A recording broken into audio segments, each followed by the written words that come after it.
ED के दबाव में शरद पवार ने दिया इस्तीफा, उद्धव गुट का बड़ा दावा। शरद पवार पर इस्तीफा देने का बनाया था दबाव। पवार के इस्तीफे को लेकर ठाकरे गुट ने अजीत पवार को घेरा। पार्टी को बचाने के लिए शरद पवार ने दिया है इस्तीफा।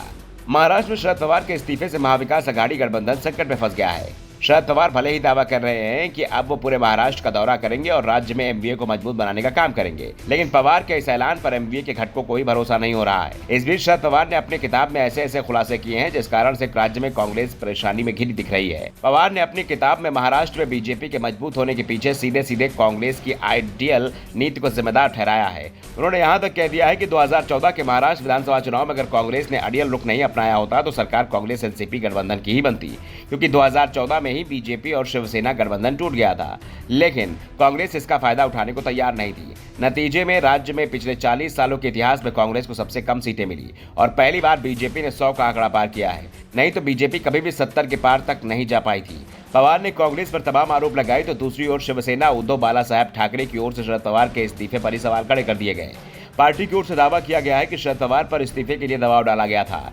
ठाकरे गुट की ओर से कहा गया है कि शरद पवार ने अपने इस्तीफे को लेकर जो भाषण दिया वो लिखा हुआ था। ऐसा कभी नहीं होता जब शरद पवार राजनीतिक भाषण लिखा हुआ पढ़े। वो सीधे बोलने वाले व्यक्ति हैं, यानी साफ है उन्होंने अपनी भावनात्मक अपील और इस्तीफे का मसौदा सावधानी से तैयार किया था या फिर किसी और ने इसे तैयार कराया था और उसी के मुताबिक उन्होंने सब कुछ किया। जैसे ही पवार ने संन्यास की घोषणा की, कई प्रमुख नेताओं ने आंसू बहाए और चौंक गए। पवार के चरणों में सिर रख दिया।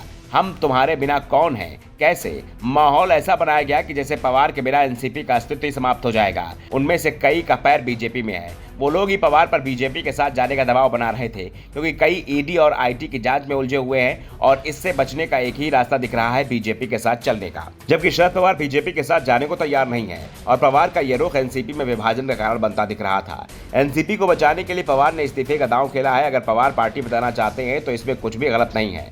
ठाकरे गुट ने दावा किया है कि एनसीपी का एक गुट संकेत सीधा अजीत पवार की ओर है, जो बीजेपी के साथ गठबंधन करने को तैयार है और पवार के इस्तीफे से ऐसा माहौल तैयार कर रहे हैं जैसे प्रदेश की राजनीति में बहुत बड़ा बदलाव आने वाला है। ठाकरे गुट ने सवाल किया कि इस्तीफे की वजह पार्टी में ईडी जैसे जांच एजेंसियों की सक्रियता के चलते पैदा हुई बेचैनी है और उसी बेचैनी में एनसीपी का एक गुट बीजेपी के साथ जाने की तैयारी कर रहा है। ठाकरे गुट ने कहा कि ऐसी ही स्थिति में शिवसेना भी गुजर चुकी है, लेकिन उद्धव ठाकरे ने साफ कर दिया कि वो झुकेंगे नहीं। नतीजे में शिवसेना टूट गई। 40 विधायक चले गए। विधायक गए लेकिन कार्यकर्ता और संगठन उद्धव ठाकरे के साथ ही रहा। ऐसे में शरद पवार ने इस्तीफा देकर पार्टी के अंदर ईडी के इशारे पर चलने वाले नेताओं को बेनकाब कर दिया। Bureau report the Dhakad news.